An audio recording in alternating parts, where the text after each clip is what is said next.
first comedian of the evening. He is also doing it for the first time. So give him a huge round of applause for that, guys. Holy cow. Yeah, he's either going to start comedy or write a suicide note. We'll see.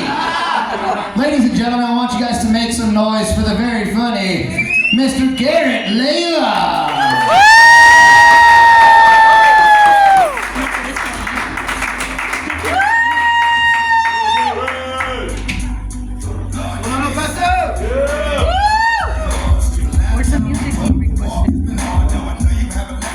Great thing about being first is it can only get better from here.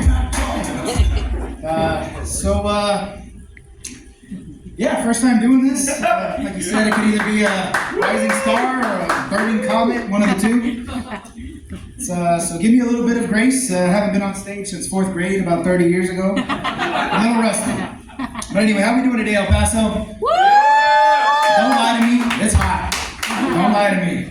Did anyone else almost pass out today? There we go. Cool. I'm not alone. I heard there was a heat advisory today. Someone should message that guy and tell him to take the day off till November because it's not going anywhere. Don't really believe in global warming, but you go outside every day and see 2 middle fingers beaming down on you, and it makes you question things a little bit. It's tough, man. You wake up every day and you wonder, why the hell do I live here? It's tough. But I haven't lived here my whole life. I was actually raised in Louisiana half my life and came over here. Kind of the food here reminded me of that, so I just thought back to my childhood. Thought I'd talk a little bit about it. As hot as it was today, went out to Fort Bliss and went shooting with my son, and I couldn't help but think of the soldiers that do this every day out there in the heat. Any soldiers, any military out here? Thank you for your service. You guys do the job that I can't do, so I truly appreciate you guys. Let's see. Wrote some notes down here. I'm a professional. Let's see here. Okay, talked about Fort Bliss. It says here, make them laugh. Yeah, it was tough, man. Once it hit about 11 o'clock this morning, my internal thermometer went off, and it had to go to the bathroom and take a mini bath there in the sink.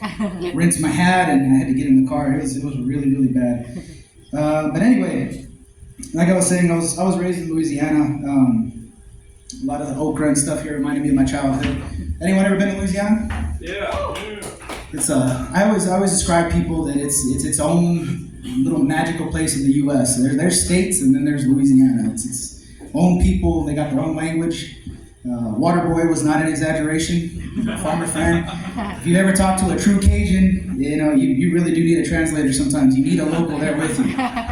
It is tough. But so I grew up there when I was a kid, and with my name being Garrett, I fit in there on the roll call. But once they saw me, it was like, oh, he's not black or white. What's he doing in Louisiana? So it was tough. I remember when I was in 3rd grade, the principal came and pulled me out of class, and she was like, Garrett, we have a very exciting opportunity for you. We have a foreign exchange student from Mexico City. And I was like, that's great. What do you need me for? I was like, well, we want you to talk to her. So I was like, okay.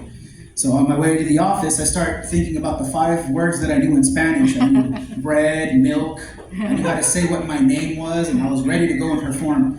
So here they are. They bring the little brown boy to the office, and they're like, okay, Garrett, we don't know what she's saying because all she speaks is Spanish, and she wants to talk and communicate with us. I was like, okay, great. And this little girl, terrified, almost in tears, starts speaking to me in the fastest Spanish I've ever heard. And if you guys know true Central Mexico Spanish or European Spanish, it's not like El Paso Spanish.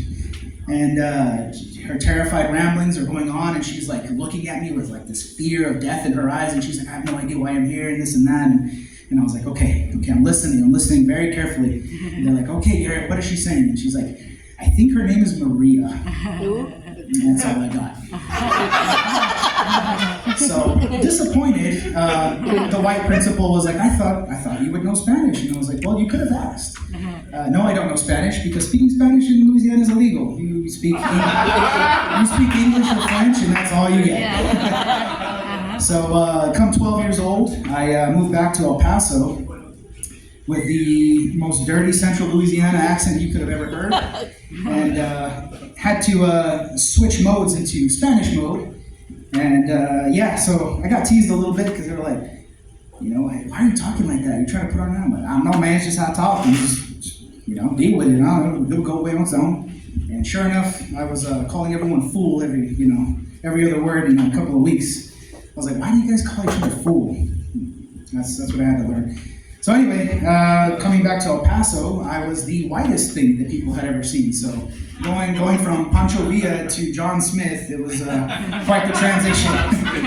Yeah, it was tough. But you know what? It had its privileges. You know, with my name being Garrett, once I got into customer service. Anyone ever work at a call center? Woo! It's another it's a duty-based job right there. You know, the name Garrett had its privileges. You know, whenever they would ask for a supervisor, you would just kind of put on your white coat and put on your best customer service voice and be like, yes, ma'am, how can I help you? What's your name? My name is Garrett. Oh, good. I'm so tired of speaking to Mexicans all day. And I was like, oh, you have nothing to worry about, ma'am. Garrett is here to talk to you and fix all your very easy problems that you probably caused yourself. Oh. But that's all I got for you guys. The lovely host convinced me to get up here. And,